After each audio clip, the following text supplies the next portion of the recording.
کس طریقے سے ایک کامن گراؤنڈ ڈھونڈا جائے سول لیڈرشپ یا ڈیموکریٹک نارمز کو بھی مد نظر رکھتے ہوئے، اور جو اس وقت ایکسٹرا آرڈنری جو حالات ہیں اس کے اندر ملٹری کو آن بورڈ لیتے ہوئے؟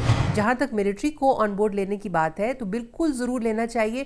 آج سے کوئی 4-5 سال پہلے ویسا میں آپ کو یاد دلاتی چلوں، ہمارے دوست ہیں عمر چیمہ، ان کی ایک انویسٹیگیٹو رپورٹ چھپی تھی اور اس میں یہ بات سامنے آئی تھی کہ جو ٹیررزم کے کیسز ہیں ان میں سے بہت سے کیسز میں جو کچھ ہماری انٹیلیجنس ایجنسیز ہیں وہ وہاں سے سرکمسٹینشیل ایویڈنس غائب کر دیتی ہیں، اور اس کی وجہ سے جو پولیس کے اوپر الزام آتا ہے کہ جی پروسیکیوشن ویک ہے، تو پولیس کہتی ہے ہمارے پاس تو ایویڈنس رہنے ہی نہیں دیتے۔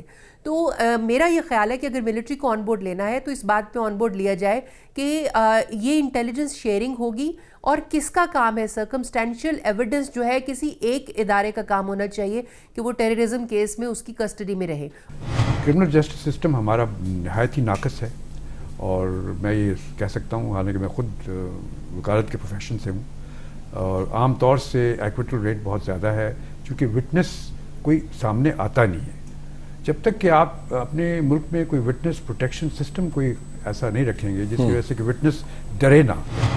ملٹری کورٹس آپ کے ملک میں 21st امینڈمنٹ سے پہلے بھی تھے، اور وہ لوگوں کو ڈیتھ سینٹنس دیتے تھے، وہ صرف لیکن فوجیوں کو دیتے تھے۔ تو یہ نہیں تھا کہ وہ کوئی جوڈیشل پاورز ایکسرسائز نہیں کر رہے تھے۔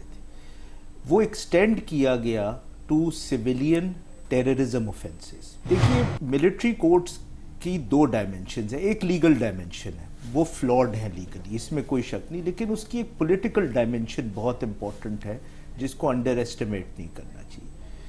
دیکھیے اگر اس ملک میں ہمیں دہشت گردی کے خلاف جنگ جیتنی ہے تو ہمیں ملٹری لیڈرشپ کو آن بورڈ رکھنا پڑے۔